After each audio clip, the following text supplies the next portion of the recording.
Listo, no más que agradecerte, Víctor, agradecer a todos los organizadores del Congreso por esta invitación. Realmente es un honor para mí estar hoy presentando este tema y también obviamente saludar al público que tenemos hoy. Este tema que vamos a tocar realmente es un tema que quizás mucho hemos hablado. Ya hay mucha evidencia frente al tema de qué tanto le coloco oxígeno al paciente. Si le coloco mucho oxígeno es tóxico, si no le coloco oxígeno lo llevo a la hipoxia. Son temas que quizás en emergencias nos llevan a pensar mucho y tiene que ver mucho con el tema anterior y la ponencia anterior, es el juicio clínico. Entonces vamos a revisar esta parte de qué tanto de oxígeno se le tiene que colocar a los pacientes y me lleva a mejorar entonces esa capacidad de racionamiento. Para eso, pues les traigo un caso clínico para empezar. En este caso tenemos un hombre de 70 años. Ustedes trabajan para un servicio de emergencias, cualquiera prehospitalario, quien tiene un antecedente, una neumopatía crónica, en este caso un EPOC, y el síntoma principal fue la disnea. O sea, consultó por disnea. Este caso obviamente aplica también para la parte hospitalaria, donde ustedes llegan, encuentran un paciente que tiene oxígeno domiciliario, que tiene una cánula punta nasal, a un concentrador de oxígeno, normalmente está a 2 litros, y usted evidencia que tiene dificultad respiratoria y su saturación de oxígeno, cuando usted la verifica, la saturación periférica es de 86%. Usted inmediatamente decide que el paciente debe ser trasladado porque se encuentra bajo una crisis de su neumopatía crónica. Durante el traslado, que en este caso es un traslado muy largo, dura aproximadamente 30 minutos, hacia el hospital, usted decide administrar oxígeno por una mascarilla con reservorio, aproximadamente un 80% del FIO2, y usted ve que la saturación le sube. Le sube la saturación periférica a 100%, usted se tranquilizó en su ambulancia, hizo su traslado. La saturación sube, pero la disnea no cede en este paciente. El paciente se torna incluso inconsciente antes de llegar al centro hospitalario. Cuando ustedes llegan al centro hospitalario, encuentran que su paciente tiene que ser intubado, lo conectan a un ventilador, le toman unos gases arteriales que muestran unos signos de acidosis. Si revisamos los gases arteriales en este momento, encontramos un pH de 7,19, o sea, evidentemente está acidótico. Una presión arterial de CO2 de 89, la causa de esa acidosis evidentemente es una hipercapnia, que quizás él sea obviamente hipercápnico crónico, muy probablemente, pero pues en este momento lo está desplazando, y una presión arterial de oxígeno de 124, la cual para efectos prácticos vamos a tomar que por encima de 100 milímetros de mercurio en la presión arterial de oxígeno medida por gases arteriales se va a tomar como hiperoxemia, ¿sí? Y en este caso el paciente está hiperoxémico, tiene 124. Un bicarbonato de 28, quien está elevado, intentando compensar esa acidosis, y una base de exceso de -3. El paciente se le diagnostica una insuficiencia respiratoria tipo 2, hipercápnica, ya vemos aquí ese CO2 elevado, y a pesar de los esfuerzos, el paciente fallece 6 horas después de haber sido remitido y trasladado. Eso es un caso que es muy común en nuestro medio, en donde pues quizás hayan muchos elementos condicionantes, aparte del oxígeno y el manejo con la oxigenoterapia, frente a su manejo y frente a su muerte. Quizás hayan otros eventos condicionantes, pero vamos a revisar esta parte de cómo fue que llegamos a colocarle ese oxígeno. Y revisaremos entonces la oxigenoterapia en el paciente crítico. Para llegar a colocar oxigenoterapia en un paciente crítico, pues debemos empezar a pensar que la disnea y la dificultad respiratoria, recordemos que no es lo mismo, son conceptos distintos. La disnea es esa percepción que tiene el paciente frente a su ahogo o su cansancio. Lo pueden referir que está ahogado, cansado, que no puede caminar más o que se cansa caminando. Y la dificultad respiratoria es un signo clínico que yo puedo evidenciar en mi paciente junto con la utilización de músculos accesorios, taquipnea y otros elementos que ya hemos aprendido con el tiempo. Estos dos elementos, cualquiera que sea la causa, me puede llevar a una falla ventilatoria, y es que ya el paciente es incapaz de mantener esa buena ventilación y esa buena oxigenación por sí mismo, entonces llega al punto de fallar esa parte ventilatoria, las cuales recordemos rápidamente que pueden ser de varios tipos, puede ser hipoxémica o tipo 1, o sea que esa PaO2, o sea, presión arterial de oxígeno, se encuentre por debajo de 60 milímetros de mercurio, ya que diciendo esto, si hipoxemia era por debajo de 60, hiperoxemia por encima de 100, vamos a tener un rango entre 60 y 100 para los pacientes que estén normoxémicos. Algunos textos, según su orientación o sus escuelas, toman incluso hipoxemias leves de 80 a 60. Está bien, no está mal tampoco para el caso. Y el segundo tipo de falla ventilatoria, en este caso sería la hipercápnica, o sea, esos pacientes hipocosos, esos pacientes que tienen neumopatías crónicas obstructivas, que me acumulan mucho CO2 y ese CO2 no me deja pasar el oxígeno a esa membrana, a través de esa membrana alveolocapilar, como es el caso de nuestro paciente. Y sabemos entonces que la hipercapnia en ellos es crónica quizás, pero y es un condicionante importante para muchos elementos adicionales de su patología. El tercer tipo de falla ventilatoria, que quizás verán en otras charlas, es la falla perioperatoria o derivada de la telectasia después del paciente haber sido operado y se asocia mucho con el cuarto tipo de falla ventilatoria, la cual se asocia a un estado de choque o a un aumento de la demanda. Y es por eso que pacientes con estados de choque avanzados, irreversibles, quizás independientemente del tipo de causa, pues vamos a tener que manejarle su parte ventilatoria porque me llega a falla. Ahora, cualquiera de estos elementos va a requerir un manejo, incluso soporte adicional de oxígeno. Entendemos que nuestro oxígeno atmósfera se encuentra en una concentración aproximada de un 21%. Pero entonces cuando yo quiero subirle a ese porcentaje, yo ¿cómo debo saber qué dosis debo dar en mi paciente? ¿Listo? Entonces, incluso desde 1538, sí, Paracelso nos decía que todas las cosas son veneno, todo va a depender de la dosis, ¿sí? O sea, nada en sí es veneno, todas las cosas son veneno y nada en sí es veneno, todo va a depender de la dosis. Así que, así como muchos elementos farmacéuticos que me pueden ayudar a una patología, como en este caso el oxígeno, también en dosis altas puede ser tóxico. Y hace aproximadamente 10 años, de hecho este artículo fue publicado en el 2010, hace aproximadamente 10 años se comenzó a hablar sobre el riesgo de insuficiencia respiratoria hipercápnica para los pacientes a los que yo le colocaba mucho oxígeno y tiene que ver mucho con el caso que les acabo de poner. Este estudio lo que hizo fue medir la mortalidad, ¿sí? La mortalidad en los pacientes de dos grupos específicos, un grupo en el cual se colocaron altas concentraciones de oxígeno y un segundo grupo al cual se le restringió la administración de oxígeno y se hizo por objetivos terapéuticos, y el cual era alcanzar saturaciones periféricas de oxígeno entre 88 y 92%. ¿Qué se pudo encontrar? Que la mortalidad, aunque aquí no hubo una relación directa, la mortalidad se vio en mucho mayor porcentaje en los pacientes que recibieron altas concentraciones de oxígeno versus los pacientes que recibieron menos concentración de oxígeno. Entonces, también se pudo identificar que la administración, ¿sí?, de oxígeno medida podía reducir significativamente o impactar significativamente en la mortalidad de estos pacientes, en cómo se desarrollaba esa hipercapnia y en la acidosis respiratoria, contrario a los pacientes que le colocábamos altas concentraciones de oxígeno. Esto se hizo en pacientes solo con diagnóstico de enfermedad pulmonar obstructiva crónica de EPOC y vamos a revisar pues otros casos parecidos.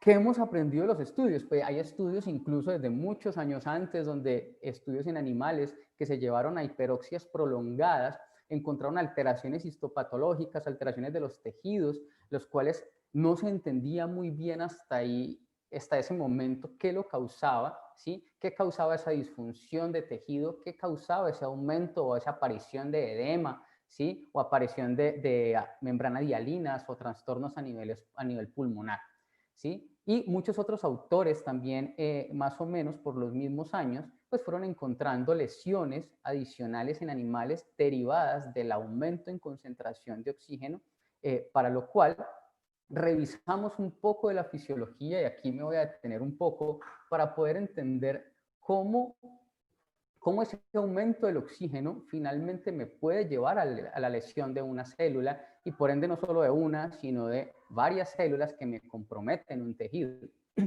Y son estos mecanismos básicos en la producción de especies reactivas de oxígeno. Piensen en las especies reactivas de oxígeno como unos elementos resultantes, ¿sí? Resultantes de un metabolismo aeróbico, ¿sí? Recuerden que el metabolismo aeróbico, o para la función celular, se requiere oxígeno, y ese oxígeno y glucosa se usan para la producción y la instrumentación de ATP, y ese ATP para utilización energética. Las especies reactivas de oxígeno son metabolitos indirectos que se presentan en varias fases de esa transformación del oxígeno y glucosa en ATP. Y esas especies de reactivas de oxígeno son varios elementos, los cuales no es el caso tocarlos todos, pero su último electrón, ¿sí?, que se encuentra no apareado, se le conoce como radical libre, porque ese electrón quiere aparearse con cualquier electrón que se encuentre en su espacio, y al intentarlo hacer genera lesiones de membrana, lesiones celulares, ¿sí?, y otras que vamos a revisar. Entonces, esas especies reactivas de oxígeno se presentan en el metabolismo normal, y el cuerpo tiene unos sistemas de amortiguación y de defensa para poder controlarlos, ¿sí? La superóxido dismutasa, utiliza la vitamina A y la C como antioxidantes, pero cuando yo aumento esa concentración de especies reactivas de oxígeno, yo no puedo suplirlas, o sea, no se alcanza a suplir con esos mecanismos protectores, ¿sí? E incluso algunas personas han pensado en tomar antioxidantes y tener medicamentos como la vitamina A y la vitamina C, las cuales no ha demostrado aún, ¿sí?, ni la clínica, ¿sí?, ni la evidencia científica que puedan ser útiles para disminuir las lesiones causadas por especies reactivas de oxígeno. Esta diapositiva nos muestra un elemento importante, y es cómo desde el primer paso que vemos aquí encontramos la hiperoxia. Aquí tenemos altas concentraciones de unas moléculas de oxígeno que están por encima de su nivel normal, y nos quiere decir es que las especies reactivas de oxígeno y su producción son directamente proporcionales a la hiperoxemia. O sea, entre más hiperoxemia, más producción de especies reactivas de oxígeno. Adicionalmente, o el paso número 2, está relacionado con esa reducción del oxígeno a nivel de la membrana celular, ¿sí?, a partir de unas especies como el NADPH, ¿sí?, quienes cuando reducen el oxígeno, ellos desde la membrana celular ya están produciendo especies reactivas de oxígeno. Entonces tenemos que si hay hiperoxemia y hay aumento en la producción hay aumento en la producción de especies reactivas de oxígeno, pues también va a ser asimismo la producción de esas especies reactivas a nivel de la membrana celular. Esas especies reactivas de oxígeno lesionan la membrana celular, lesionan la bicapa lipídica, produciendo ya que los compartimentos intracelulares se salgan, ¿sí? Dos, atracción y señalización de algunos mediadores inflamatorios derivados por los macrófagos, y esto aumenta la inflamación local o incluso sistémica, y aumenta pues la posibilidad de lesión de la célula. El paso número 4 se encuentra en la mitocondria. La mitocondria es el punto clave, ¿sí?, la piedra angular de producción de especies reactivas de oxígeno en un metabolismo normal, quien a partir de algunas especies como citoquinas o lipoxigenasas, ¿sí?, o citocromo P450, estos elementos en la mitocondria, mientras están transformando el oxígeno en ATP, ¿sí?, comienzan a liberar, ¿sí?, inconscientemente, o sea, una liberación de especies reactivas de oxígeno, las cuales salen del complejo mitocondrial y se ubican en la célula, e incluso llegando hasta el núcleo para deformar el ADN y el ARN. y especialmente en el endotelio vascular. Recuerden que el endotelio del vaso, en esa capa interna del vaso, hay mucha producción, se encuentra óxido nítrico, y este óxido nítrico que encontramos allí, cuando se une con especies reactivas de oxígeno, producen otro elemento adicional, ¿sí? que me activa la producción de más especies reactivas de oxígeno. Entonces ven que es una cadena la cual va a ir creciendo cada vez más y va a ser dependiente de la cantidad que yo tenga de hiperoxia a nivel celular. En este esquema, pues repite más o menos lo mismo, pero llegamos a donde está la lesión del núcleo. Entonces, hay pérdida de esa integridad de la membrana, hay peroxidación lipídica a causa de las especies reactivas de oxígeno, se daña esa membrana celular, ¿sí? Esa lesión de la membrana mitocondrial, o sea, ya lesionó la membrana celular, ahora las mismas especies reactivas producen lesión de la membrana mitocondrial, se liberan elementos, como les decía ahora, productores de más especies reactivas de oxígeno, entre esos el citocromo C, ¿sí? Los cuales sus elementos o sus metabolitos llegan hasta la membrana celular, hasta la membrana del núcleo celular, y generan fragmentación del ADN. Finalmente, esto puede desencadenar cualquier cantidad de elementos inflamatorios celulares y programación de la célula o para la apoptosis o la misma necrosis de la célula. Entonces, entendiendo un poco esto desde la fisiología, pues nos queda más fácil llegar a los estudios clínicos y evaluar qué nos han dicho, ¿sí? Este estudio en especial lo que hizo fue medir altas concentraciones de oxígeno en pacientes con asma versus bajas concentraciones de oxígeno. ¿Y qué midieron? Ellos midieron el CO2 o cómo se incrementaba ese CO2, pero ese CO2 transcutáneo lo midieron. Escogieron pacientes que tenían asma aguda, escogieron pacientes que tenían algún grado de neumonía e incluso pacientes que tenían síndrome de hipoventilación por obesidad. ¿Qué encontraron? Tuvieron al menos 106 pacientes entre todos, entre los cuales dividieron en dos grupos, oxigenoterapia en altas concentraciones y oxigenoterapia en bajas concentraciones. Se midió la presión transcutánea de CO2 y encontraron que el aumento, ¿sí?, del CO2 a nivel transcutáneo, había un aumento de ese CO2 en los pacientes que se les colocaba mayor cantidad de oxígeno. Y esto sucede también porque a nivel celular, el aumento de especies reactivas de oxígeno se combina con el CO2 y genera lesiones, ¿sí? Genera lesiones pulmonares, los cuales me disminuye la posibilidad de eliminar el CO2. Por eso estos pacientes aumenta la hipercapnia. Y el aumento de la hipercapnia en los pacientes críticos, pues sabemos que es importante. ¿Listo? Otro elemento importante en la administración de oxígeno son los pacientes que salen de parada cardiorrespiratoria. Este estudio pues tiene varios datos, yo realmente me voy a quedar solo con algunos, pero pueden buscarlo y tienen la referencia allí, pueden buscarlo para revisarlo completo. Miren cómo midieron la mortalidad de estos pacientes, ¿sí? De todos los pacientes que murieron y no retornaron a la circulación espontánea. Y se midió cuál de ellos estaba en hipoxemia, cuál en normoxemia e hiperoxemia. Y se encontró que había un gran número de pacientes que estaban hipoxémicos y murieron. Pero miren que entre los pacientes que estaban normoxémicos e hiperoxémicos, la cantidad de pacientes fue mayor. Aunque la significancia no era grande, miremos los supervivientes. ¿Sí? Los supervivientes que estaban normoxémicos, hubo mayor cantidad de pacientes que estaban normoxémicos y supervivieron o sobrevivieron a los pacientes que tenían hiperoxemia posterior a la parada cardiorrespiratoria, o sea, volvían a la circulación espontánea, y el solo hecho de yo sostenerlos en hiperoxemia por mucho tiempo, aunque aquí no midieron tiempos en específico, aumentaba su posibilidad de morbimortalidad. Es a esto que queremos ir llegando, aunque ya varios estudios me han hablado de mortalidad y morbilidad. Es bueno comenzar a pensar el por qué me está llevando a este aumento de la morbimortalidad. ¿Listo?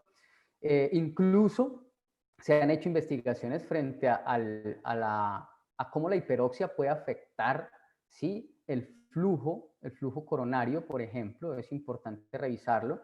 Y, por ejemplo, miren que el oxígeno en altas concentraciones pues dio lugar a hiperoxia, incluso encontraron pacientes que si decíamos que 100 era el tope, pues aquí tenemos pacientes que casi 4 veces mayor al nivel esperado. Y recuerden, entre mayor nivel de hiperoxemia, mayor exposición a especies reactivas de oxígeno. ¿Y qué es lo importante? Que los pacientes que hicieron hiperoxemia se redujo significativamente el flujo sanguíneo coronario. Y esto refuta la idea que teníamos hace algunos años de los pacientes con síndrome coronario, coloquémosle oxigenito porque mejora la oxigenación cardíaca. Falso. Entonces, esos pacientes, si yo aumentaba el oxígeno por encima de sus niveles normales, se les disminuye el flujo sanguíneo coronario y esto obviamente va a afectar el metabolismo propio del corazón, ¿sí? ¿Por qué? Porque un aumento en la resistencia vascular coronaria, ¿sí? Provocó una reducción de flujo sanguíneo coronario y obviamente un aumento en el consumo de oxígeno del corazón, o sea que era falso lo que nos decían hace algunos años frente a colocar oxígeno en altas dosis a pacientes que tenían infarto agudo del miocardio, ¿sí? Muchos otros estudios que en este caso este metaanálisis lo que hizo fue medir la hiperoxemia, ¿sí? Y compararlo con la mortalidad en pacientes críticos. Este metaanálisis que quizás tiene muchos elementos lo vamos a reducir en 3, ¿sí? Aumenta la mortalidad en los pacientes que hacen hiperoxemia en pacientes que retornan a la circulación espontánea, pacientes que tienen lesiones cerebrales, ya sea un ictus o sea un trauma craneoencefálico. Entonces, ya hablamos de que paciente con ictus, paciente con trauma o paciente que retorna a la circulación espontánea son pacientes que debo tenerlos verificando todo el tiempo que se encuentren en una normoxemia para evitar que la mortalidad en ellos pues se me dispare. Y otra cantidad de estudios pues, que se encuentran hoy por hoy disponibles para poderlos revisar, y es cómo los pacientes críticos de trauma o los pacientes que se encuentran críticos en trauma no se benefician de niveles por encima de lo esperado, o sea, la hiperoxemia, o incluso la hiperoxemia en pacientes en departamento de emergencia. Miren cómo se incrementa la mortalidad, ¿sí?, en los pacientes que reciben ventilación mecánica. De hecho, hay algunos estudios que relacionan no solamente la mortalidad en hiperoxemia, en ventilación mecánica, sino adicionalmente las infecciones o la neumonía asociada a la ventilación mecánica. Entonces, nos pone a pensar, no coloquemos oxígeno a todos. De hecho, es muy raro encontrar ventiladores mecánicos con FiO2 del 21%. ¿Sí? Y cuando los hemos puesto, todo el mundo nos mira raro, pero ¿por qué si está con un ventilador mecánico? Pero mira, esos son los gases, ¿sí? Y el paciente lo que tiene es una disfunción mecánica del diafragma, una disfunción mecánica de su parte ventilatoria, pero no requiere más FiO2 del FiO2 ambiente, ¿sí? Entonces ya también es una cosa que vamos a ir cambiando, y es que porque el paciente está ventilado, debo colocarle oxígeno, entonces es importante. ¿Listo? Este estudio también lo que midió fue, este metaanálisis fue esa mortalidad, ¿sí?, en los pacientes que se llevaron a altas concentraciones de oxígeno, ¿sí?, en enfermedades agudas. Miren que en enfermedades agudas la oxigenoterapia liberal es que colocaban oxígeno a altas concentraciones, aumenta la mortalidad sin mejorar otros resultados en el paciente. Así que ni siquiera era un mecanismo de contrapeso, ¿sí? No coloque oxígeno demasiado al paciente si usted no tiene un objetivo terapéutico. El oxígeno suplementario puede volverse desfavorable por encima de un rango entre 94 y 96 para la mayoría de los pacientes, ¿sí?, como conclusiones del metaanálisis. Y estos resultados, obviamente, ¿qué me dicen? Apoyan a que debo ser muy conservador en el momento de usar la oxigenoterapia. Que la relación dosis-efecto es importante para la toxicidad del oxígeno. Eso es algo en lo cual se viene estudiando. Aún no nos han dicho aún cuál es la relación dosis-efecto. Sí nos dicen en que entre más hiperoxemia tenemos, más producción de especies reactivas de oxígeno. ¿Listo? Para ir cerrando frente a las conclusiones y poder llegar a una base final, ¿sí? La mayoría de los pacientes que cursan con patologías como IAM o SB solo coloquemos oxígeno si hay signos de hipoxia.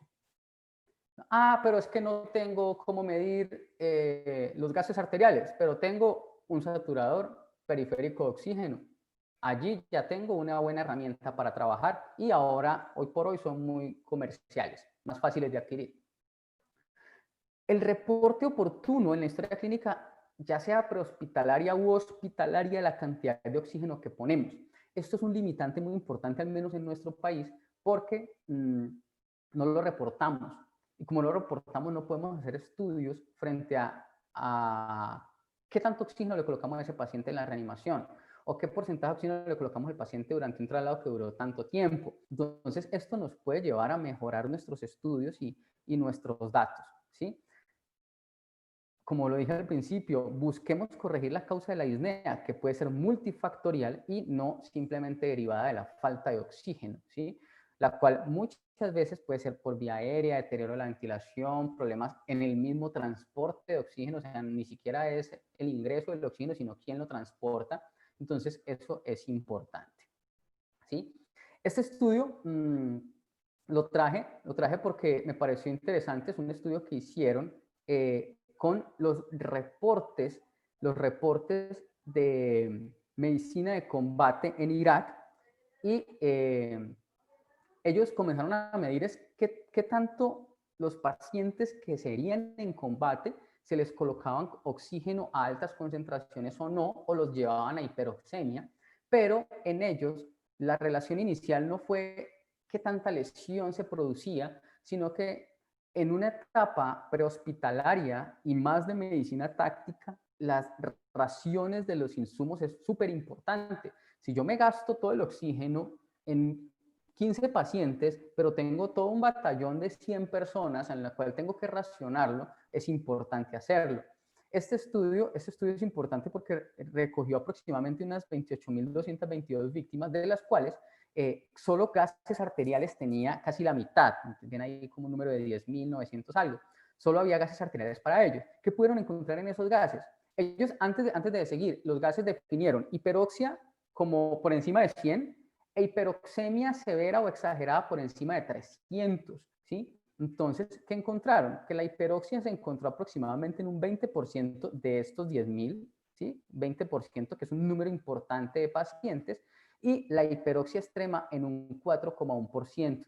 Así que ya tenemos un número de pacientes que estaban hiperoxémicos, que no necesitan estar hiperoxémicos y que estaban gastando oxígeno más de lo que deberían gastarlo, porque tenemos que relacionarlo. Adicionalmente, ya dejamos atrás todas las lesiones fisiológicas que encontramos en el tejido. De estos, pues, en cuanto a la proporción de heridos por explosivos, armas de fuego, ¿sí? Pero todos estos, la puntuación de sus lesiones no fue una puntuación muy alta realmente. La mayoría tuvo una puntuación mediana en cuanto a la calificación de trauma, ¿sí? Del trauma. De estos, el 93,8% sobrevivió hasta la alta hospitalaria. Y estos datos aquí me parecieron importantes, fueron datos adicionales, pero me parecieron importantes. Miren que de esta cantidad de pacientes de 10.969, 1.954 tuvieron que intubarse. Algunos en la parte prehospitalaria, un 27%, y la mayor cantidad de porcentaje se hizo en el servicio de urgencias. Pero de esos pacientes que se intubaron, y se ventilaron en el área prehospitalaria, el 35% de esos pacientes estaban hiperoxémicos, ¿sí? Y de estos, una parte muy pequeña que estaban exageradamente hiperoxémicos. Entonces, esto nos pone a pensar en que aún en equipos muy entrenados, seguimos teniendo falencias con la monitoría del oxígeno o de la utilización racional del oxígeno por objetivos, la cual debe ser hasta ahora planteada para pacientes que tengan alguna enfermedad como neumopatía crónica o pacientes sin neumopatía crónica. Entonces, la hiperoxia puede estar asociada con el aumento de la mortalidad en pacientes críticamente enfermos, ya lo sabemos, y fisiológicamente tuvimos unas aproximaciones. ¿Y qué es importante? En pacientes que no tengan lesión pulmonar previa, manejemos saturaciones entre 94 y 98, 92, 96, como nos decía el metaanálisis de hace aproximadamente unos 2 añitos, y En pacientes con neumopatía crónica, 88 y 92%. Es allí donde yo tengo que, obviamente, titular el oxígeno si la saturación se me modificó, se me subió, se me bajó. Debo aprender a titularla para manejar esa saturación. Y obviamente, si tengo otros elementos como gases arteriales, tengo o capnografía y tengo esa medición de CC2 al final de la aspiración, pues tengo también cómo hacer mediciones a la hora de manejar mi paciente frente a la utilización del oxígeno. Esto pues era todo. Quizás espero en este corto tiempo haber impactado en ustedes frente al manejo del oxígeno. Muchísimas gracias. Muchísimas gracias, José, por tu ponencia. Te voy a pedir que desactives la cámara y la vuelvas a activar. Hace unos minuticos nos quedamos sin video, no te podíamos ver. No sé qué pasó, se pausó o algo ahí en tu computadora.